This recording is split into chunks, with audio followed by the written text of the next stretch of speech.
सियावर रामचंद्र भगवान की, सियावर रामचंद्र भगवान की। भारत माता की, भारत माता की। वंदे वंदे वंदे। सरदार पटेल, सरदार पटेल, सरदार पटेल। नमः पार्वती पतिये हर हर।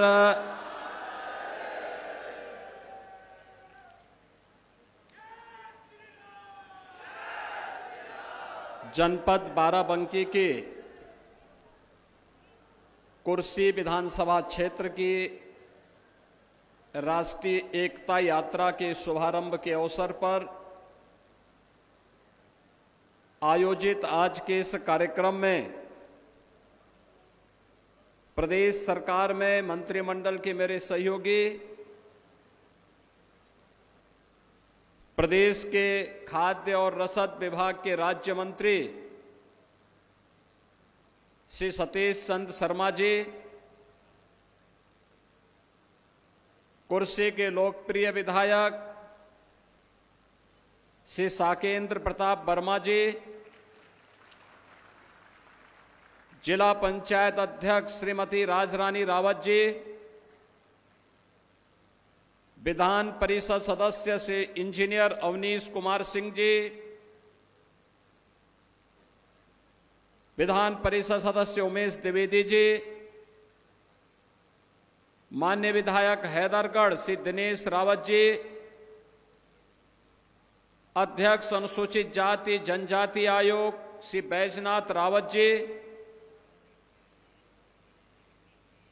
भारतीय जनता पार्टी की प्रदेश महामंत्री और पूर्व सांसद श्रीमती प्रियंका सिंह रावत जी, पूर्व सांसद श्री उपेंद्र रावत जी, पूर्व विधायक श्री शरद अवस्थी जी,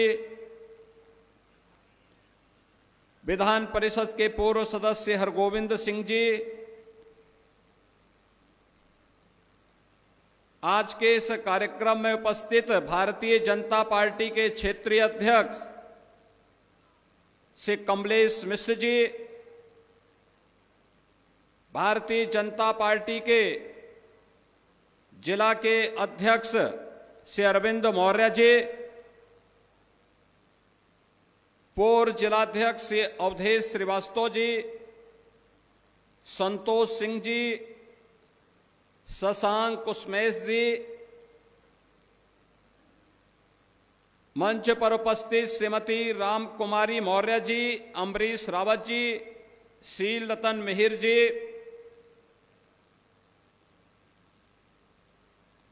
समारोह में उपस्थित बाराबंकी के प्रगतिशील किसान और पद्म पुरस्कार से सम्मानित श्री राम शरण वर्मा जी, जनपद बाराबंकी के मेरे सभी प्रगतिशील अन्नदाता किसान बंधुगण, भारी संख्या में उपस्थित बाराबंकी के सभी उपस्थित मेरे बहन और भाइयों, बाबा लोदेश्वर नाथ की इस पावन धरा को, जिस महादेवा के पावन स्थल को डबल इंजन की सरकार काशी विश्वनाथ की तर्ज पर कॉरिडोर में बदलने का कार्य कर रही है, कोटि कोटि नमन करते हुए मैं आप सबका हृदय से अभिनंदन करता हूं। बहनों और भाइयों, ये महज संजोग नहीं बल्कि नए भारत का दिग्दर्शन कराने वाला वर्ष है, जब एक और भारत के अखंडता के शिल्पी लौह पुरुष सरदार वल्लभ भाई पटेल की जयंती के 150 वर्ष पूर्ण हुए हैं, तो 150 वर्ष पूर्ण होने के साथ ही भारत के राष्ट्रीय गीत वंदे मातरम भी अपनी रचना के 150वें वर्ष में प्रवेश किया है। इस अवसर पर हमारा जनजातीय समुदाय को एक नई पहचान देने वाले राष्ट्र देश की स्वाधीनता की चेतना को जागरूक करने के लिए अपने आप को बलिदान करने वाले भगवान बिरसा मुंडा की भी 150वीं जयंती के कार्यक्रम के साथ पूरे देशवासियों को जोड़ने का सौभाग्य प्राप्त हो रहा है। यह वर्ष भारत के गणतंत्र के हमारे संविधान के शिल्पी बाबा साहब डॉक्टर भीमराव अंबेडकर के द्वारा जो संविधान 26 नवंबर 1949 को संविधान सभा को सौंपा गया था, उसके भी 75 वर्ष पूरे हुए हैं। यानी एक साथ एक ही वर्ष में इतनी तिथियां, और यह महज संजोग नहीं कि इस वर्ष की शुरुआत में हम सब ने प्रयागराज में महाकुंभ का भी दर्शन किया था, और अभी 25 नवंबर को अयोध्या में 500 वर्षों की गुलामी को समाप्त करने के उपरांत भगवान श्री राम के भव्य मंदिर निर्माण के उपरांत अब उस पर भगवा केसरिया झंडा लहराता हुआ दिखाई देगा। 25 नवंबर को प्रधानमंत्री मोदी जी का आगमन स्वयं भी अयोध्या की धरती पर होने जा रहा है। इस अवसर पर यह मेरा सौभाग्य है कि लौह पुरुष सरदार वल्लभ भाई पटेल की जयंती के अवसर पर आयोजित इस एकता यात्रा के दौरान कुर्सी विधानसभा क्षेत्र की इस यात्रा में शुभारंभ करने और बाराबंकी के नागरिकों को 1734 करोड़ रुपए के विकास कार्यों का उपहार प्रदान करने का अवसर मुझे प्राप्त हो रहा है। मैं इन सभी योजनाओं की परियोजनाओं के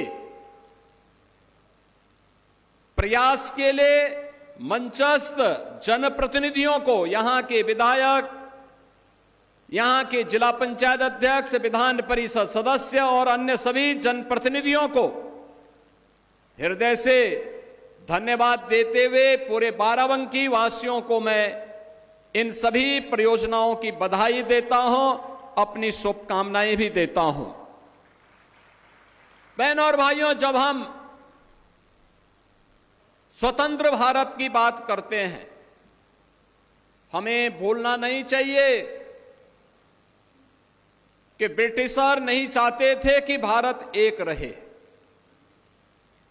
और यही कारण था कि उन्होंने भारत के खिलाफ भारत को अनेक प्रकार से बांटने की साजिश की थी, बांटने की साजिश की थी। और विदेशी हुकूमत होती ही ऐसी है, गुलामी की दास्तां होती ही ऐसी है। वे आपको कमजोर करेंगे, आपको बांटने का काम करेंगे, आपकी एकता को छिन्न भिन्न करने का काम करेंगे, भाई को भाई से लड़ाने का काम करेंगे। यही मुगल काल में होता था, और यही ब्रिटिश सरकार भी भारत के अंदर करती थी। जो भारत लाखों हजारों वर्षों से एक रहा हो, अखंड रहा हो, लगातार ब्रिटिश कालखंड में उसके एक एक टुकड़े उससे अलग होते गए, और सबसे दुर्भाग्यपूर्ण विभाजन 14 अगस्त 1947 का था, जब भारत की दो भुजाओं को भारत से पृथक करके भारत पर एक बड़ी चोट ब्रिटिशर ने की थी। उनकी मंशा थी कि भारत को हम अलग अलग भागों में अनेक भागों में विभाजित कर दें, जिससे भारत के नागरिकों के मन में एक खिन्नता पैदा हो कि भारत एक नहीं रह सकता। बहनों और भाइयों, ब्रिटिश सरकार ने कहा, उस समय घोषणा की थी कि भारत को हम आजाद करने वाले हैं, लेकिन भारत की आजादी की शर्त उन्होंने रखी कि भारत को 2 भागों में बांटेंगे। देशी रियासतों को ये छूट देंगे कि उनकी मर्जी हो भारत में शामिल हो, उनकी मर्जी हो पाकिस्तान में शामिल हो, या उनकी मर्जी वे अपने स्वतंत्र अस्तित्व को भी बनाए रख सकते हैं। लेकिन बहनों और भाइयों, ये लौह पुरुष सरदार वल्लभ भाई पटेल की सूझबूझ थी, उनका दृढ़ निश्चय था, दृढ़ संकल्प था कि भारत की 563 रियासतों को शांतिपूर्ण तरीके से उन्होंने भारत का हिस्सा बना करके वर्तमान भारत के शिल्पी के रूप में भारत के नागरिकों के दिल में राज कर दिया। याद करिए, उस समय जूनागढ़ का नवाब और हैदराबाद का निजाम, वे भारत गणराज्य में शामिल नहीं होना चाहते थे, आनाकानी कर रहे थे, वे स्वयं का स्वतंत्र अस्तित्व बनाए रखना चाहते थे। लौह पुरुष सरदार वल्लभ भाई पटेल ने कहा उस समय इन दोनों से, कहा कि भाई बातों से मानोगे नहीं तो हमारे पास दूसरे भी तरीके हैं। और दूसरा तरीके की आने के बाद क्या हुई कि हैदराबाद का निजाम हो या जूनागढ़ का नवाब, दोनों भाग करके पाकिस्तान चले गए। बहनों और भाइयों, आपके बगल में मुहम्मदाबाद भी है। यह आंखों को खोलने वाला होना चाहिए। उन सेकुलरिस्टों के आंखों में जहां धूल झोंकी हुई है, उनको बताइए यही मुहम्मदाबाद का नवाब था जो मुस्लिम लीग का कोषाध्यक्ष बनकर के पाकिस्तान के लिए पूरी धनराशि उपलब्ध करवाता था। संपत्ति भारत की, और भारत की संपत्ति को भारत के खिलाफ, भारत को तोड़ने के खिलाफ कैसे इस्तेमाल किया जा रहा था, ये बगल में 5 किलोमीटर की दूरी पर आपकी मुहम्मदाबाद है, और उसके द्वारा जो शरारत की जा रही थी, और वह भाग करके पाकिस्तान भी चला गया था, वह पाकिस्तान भी चला गया था। आज भले ही जब पाकिस्तान में दुर्गति हुई, आज भले ही उसके वर्तमान के वंशज फिर से भारत के अंदर हाथ पैर मार रहे हों, लेकिन ये पूरी की पूरी प्रॉपर्टी शत्रु संपत्ति है, और शत्रु संपत्ति पर किसी भी शत्रु का अधिकार नहीं, बल्कि भारत के नागरिकों का अधिकार है, भारत की सरकार का अधिकार है। बहनों और भाइयों, राष्ट्रीय एकता ये केवल एक शब्द नहीं, हम सबकी आन बान और शान है, हमारा अस्तित्व है, हमारा और आने वाली पीढ़ी का भविष्य है। हम आने वाली पीढ़ी को कैसा भविष्य देना चाहते हैं, यह देखने के लिए इस प्रकार की केवल एक घोषणा नहीं है, ये महज संजोग नहीं कि जब हम लौह पुरुष सरदार वल्लभ भाई पटेल की जयंती के 150 वर्ष पूरा कर रहे हैं, तब भारत के राष्ट्रगीत, जिस राष्ट्रगीत का वाचन अभी हम लोगों ने इस मंच पर किया है, हजारों की भीड़ राष्ट्रगीत के साथ सावधान की मुद्रा में रह करके सम्मान दे करके गायन के साथ जुड़ रहा था। आपने देखा होगा ये वही गीत है जिसे 1876 में बंकिम चंद्र चट्टोपाध्याय ने रच करके भारत की स्वाधीनता के लिए एक मंत्र की रचना की थी, जिसने भारत की जन चेतना को जागरूक करने के लिए उसी प्रकार का योगदान दिया था। जैसे हम यज्ञ में जब मंत्रोच्चार करते हैं और यज्ञ कुंड में अपनी हवि अर्पित करते हैं, तो यह वही था राष्ट्र यज्ञ में भारत के क्रांतिकारियों के द्वारा गाए जाने वाले उस मंत्र का प्रतीक था, जो राष्ट्र रूपी यज्ञ को आगे बढ़ाने के लिए, उसकी लौ को तेज करने में अपना योगदान दिया। भारत का क्रांतिकारी, भारत का युवा कभी विचलित नहीं हुआ। आजादी के आंदोलन में उसने वंदे मातरम को गाते गाते फांसी के फंदे को अपने गले में लगाने में संकोच नहीं किया, और जब भी उसको फांसी की सजा होती थी, वह खुशी खुशी हंसते हंसते फांसी के फंदे को गले में लगा करके वंदे मातरम बोल करके वह फांसी के फंदे पर झूलता था। आने वाली पीढ़ी के लिए एक नया संदेश छोड़ करके जाता था कि राष्ट्र से बढ़कर के कुछ नहीं। अगर हम जिएंगे तो देश के लिए, मरेंगे तो देश के लिए, और कुछ भी योगदान देंगे तो राष्ट्र हमारे लिए प्रथम होगा। और उसी भाव के लिए आज वंदे मातरम को भी 150वें वर्ष में अभी 7 नवंबर को एक समारोह में प्रधानमंत्री जी ने इस कार्यक्रम का शुभारंभ किया था। लेकिन आज भी है, कुछ लोग हैं कहेंगे खाएंगे, रहेंगे हिंदुस्तान में, खाएंगे हिंदुस्तान में, लेकिन वंदे मातरम गाएंगे नहीं। हम उनकी मंशा को समझें, हम उनकी मंशा को समझें। ये बाध्यकारी नहीं है, लेकिन यह समझने की विषय वस्तु भी है। जो लोग वंदे मातरम का विरोध कर रहे हैं, वे भारत माता का विरोध कर रहे हैं। यह किसी व्यक्ति के लिए नहीं,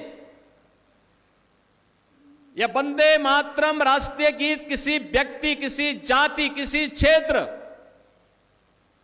या किसी एक ईश्वर, किसी एक उपासना विधि के प्रति आग्रही नहीं बनाता है, बल्कि ये तो भारत माता की वंदना है। भारत माता के प्रति हमारी कृतज्ञता है। भारत माता के लिए गाए जाने वाले हमारे उस स्वर का प्रतीक है, जो हमारे अंतःकरण के भाव को व्यक्त करता है। और यह सच है, हमने देवी के 3 रूपों को, महादुर्गा, महासरस्वती और महालक्ष्मी के रूप में ही पूजन करके भारत और भारतीयता को आगे बढ़ाने की शक्ति अर्जित की है। तो स्वाभाविक रूप से वंदे मातरम के माध्यम से भी इस सस्य श्यामला मातरम की इस भाव को ध्यान में रख करके हमने उसे महादुर्गा, महालक्ष्मी और महासरस्वती के रूप में उसकी वंदना करके भारत के प्रत्येक नागरिक से यह आग्रह किया है कि वह वंदे मातरम के साथ जुड़े, भारत की राष्ट्रीयता को मजबूती प्रदान करें। याद करिए, जिस गीत को स्वयं स्वर दिया हो गुरुदेव रविंद्रनाथ टैगोर ने, उस गीत का विरोध किया जा रहा है। भारत का क्रांतिकारी जिस गीत को गा करके फांसी के फंदे पर चूमता था, उसका विरोध किया जा रहा है। भारत की एकता और अखंडता का प्रतीक जो गीत है, उसका विरोध किया जा रहा है। इस विरोध के लिए कोई जगह नहीं होनी चाहिए, हमारे यहां कोई जगह नहीं होनी चाहिए। और इसीलिए मैं आप सबसे अपील करूंगा, बहनों और भाइयों, कोई मत हो, कोई मजहब हो, कोई जाति हो, और राष्ट्र से बढ़कर के नहीं हो सकता है। याद रखना, हम सब के लिए राष्ट्र प्रथम होना चाहिए। राष्ट्र सुरक्षित है तो हम भी सुरक्षित हैं, राष्ट्र एक है तो हम भी एक हैं।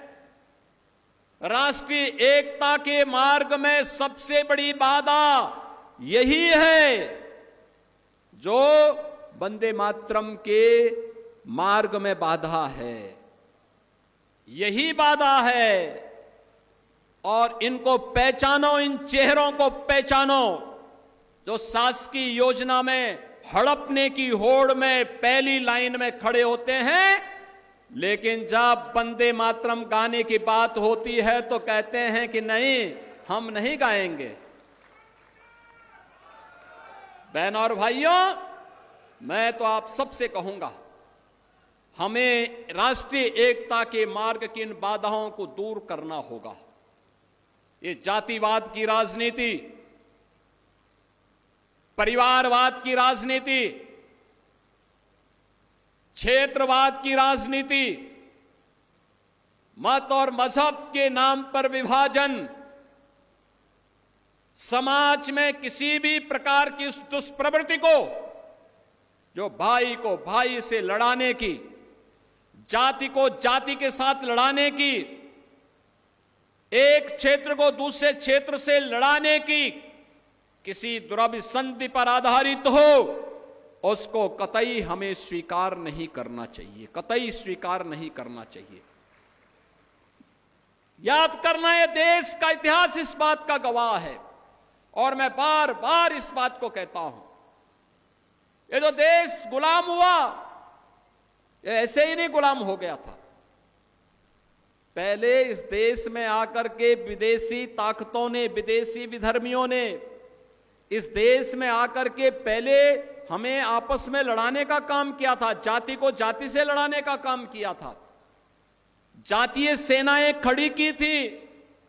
ये जातीय सेनाएं ऐसे ही लड़ा लड़ा करके पूरी ताकत को कमजोर कर दी और बाद में फिर बीच में घुस करके एक पक्ष को अपने साथ जोड़ करके ये दिखाने का कार्य करती थी कि वह उनके हितैषी हैं, लेकिन वास्तव में हितैषी नहीं थे, वह तो देश पर काबिज करने के लिए आए थे।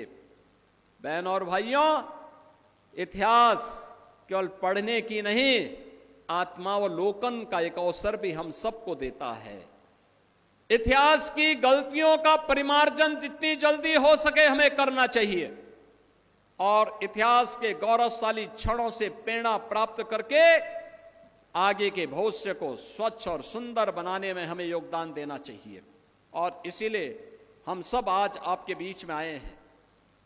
आज भारत एक नए भारत के रूप में हम सबके सामने है। आपने देखा होगा, प्रधानमंत्री मोदी जी के नेतृत्व में पिछले 11 वर्ष में भारत की जो यात्रा निकली है, बहुत शानदार यात्रा के साथ भारत आगे बढ़ा है। बहुत शानदार यात्रा, ये यात्रा जिसमें विकास भी है, गरीब कल्याण भी है और विरासत का सम्मान भी है। आप सोचिए, विरासत का सम्मान, लौह पुरुष सरदार वल्लभ भाई पटेल को पहली बार सम्मान देने का काम स्वतंत्र भारत में अगर किसी ने किया, सरदेव अटल बिहारी वाजपेयी जी ने किया था। अटल जी ने 31 अक्टूबर सरदार वल्लभ भाई पटेल के जन्मदिन को एक राष्ट्रीय समारोह के रूप में आयोजित करने का निर्णय लिया था और आज के यशस्वी प्रधानमंत्री श्री नरेंद्र मोदी जी ने 31 अक्टूबर की तिथि को राष्ट्रीय एकता दिवस के रूप में आयोजित करने का निर्णय किया।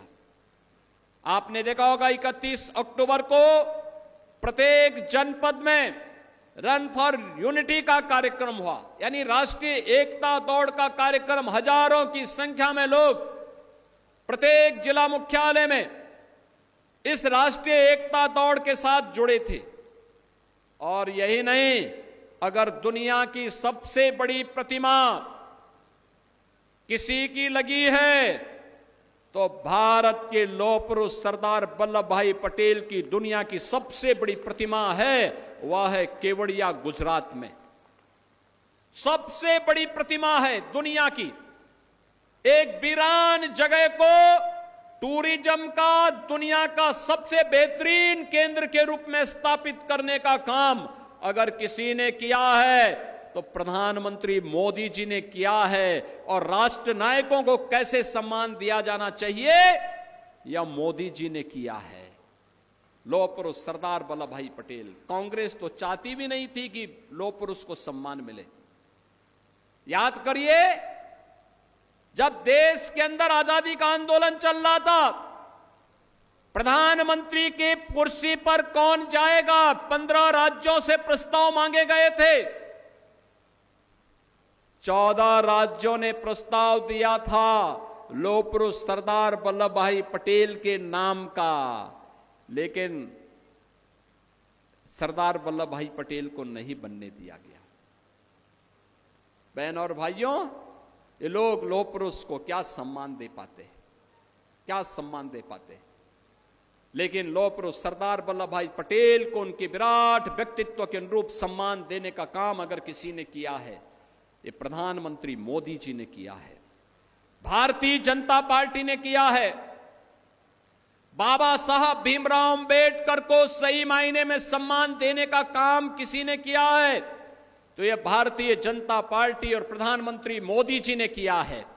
आपने देखा होगा बाबा साहब भीमराव अंबेडकर को भारत रत्न देने का कार्य रहा हो, या बाबा साहब भीमराव अंबेडकर से जुड़े हुए पंच तीर्थों के विकास के लिए कार्य, मऊ जहां उनका जन्म हुआ था वहां भव्य स्मारक का निर्माण भारतीय जनता पार्टी की सरकार ने किया।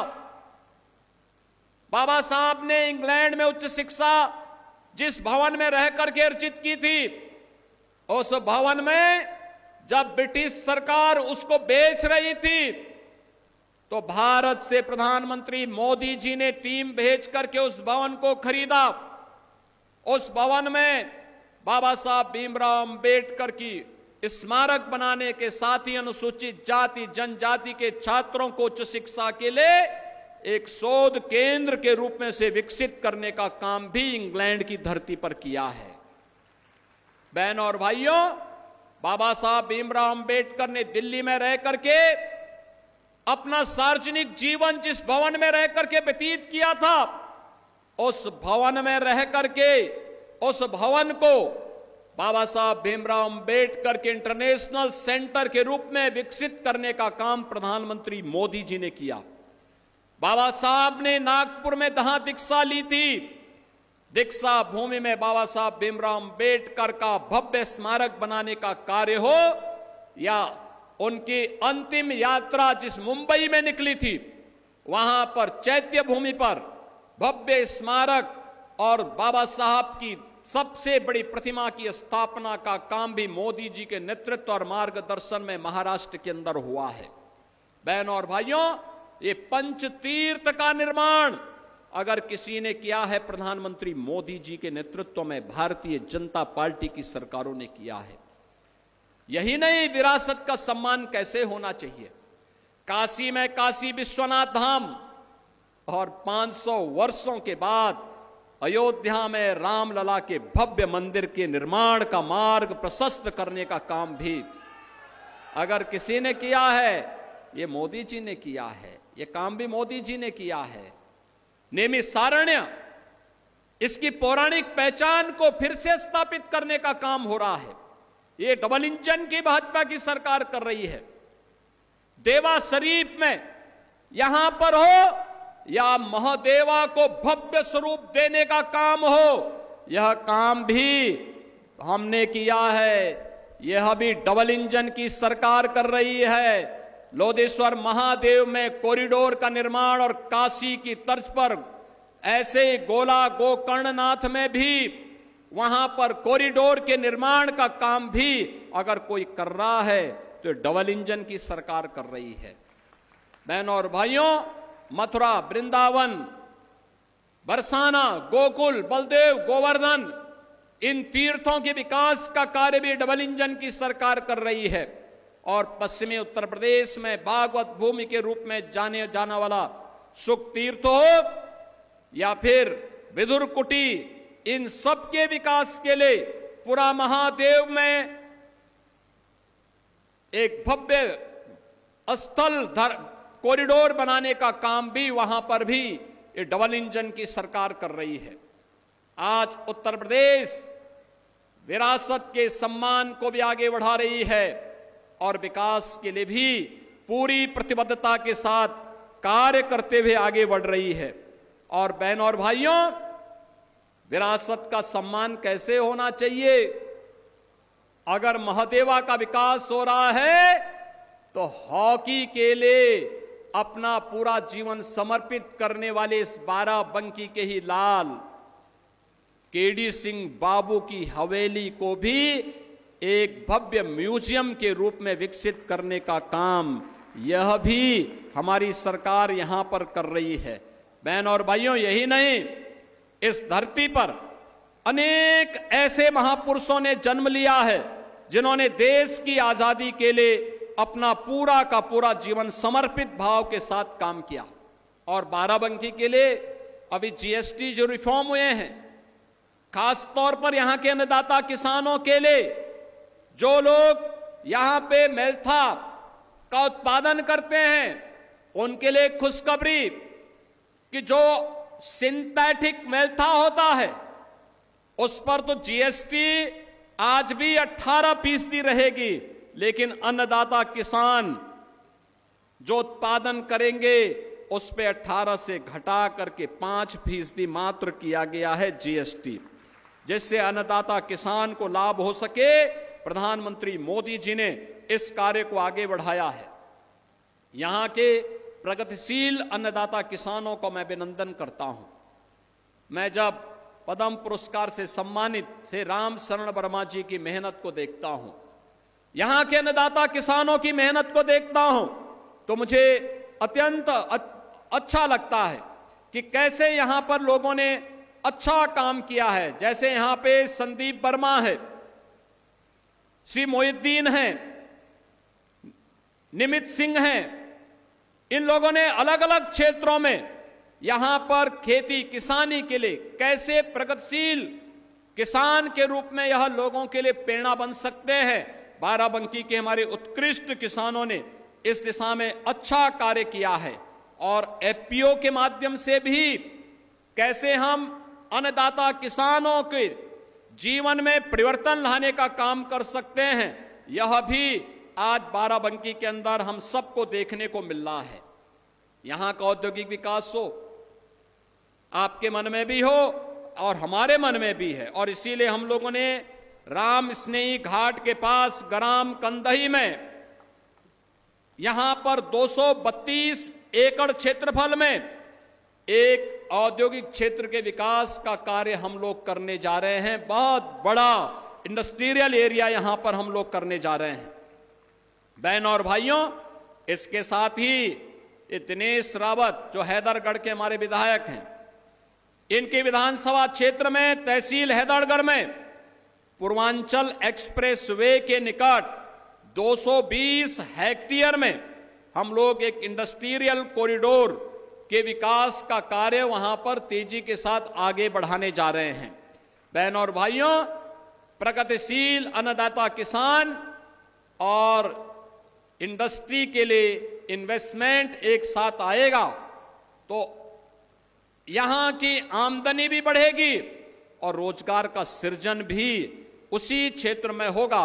और इसी भाव को ध्यान में रख करके हम लोगों ने यहां पर हर जनपद के लिए प्रदेश में तय किया कि लौह पुरुष सरदार वल्लभ भाई पटेल की 150वीं जयंती के कार्यक्रम प्रदेश भर में और देश भर में होंगे, लेकिन उत्तर प्रदेश अपने सभी 75 जनपदों में लौह पुरुष सरदार वल्लभ भाई पटेल के स्मृति को जीवंत बनाए रखते हुए और उनके प्रति कृतज्ञता ज्ञापित करने के लिए प्रत्येक जनपद में कम से कम 100 एकड़ क्षेत्रफल में 100 एकड़ के एक क्षेत्रफल में लौह पुरुष सरदार वल्लभ भाई Patel industrial and employment zone के निर्माण का कार्य करेगा।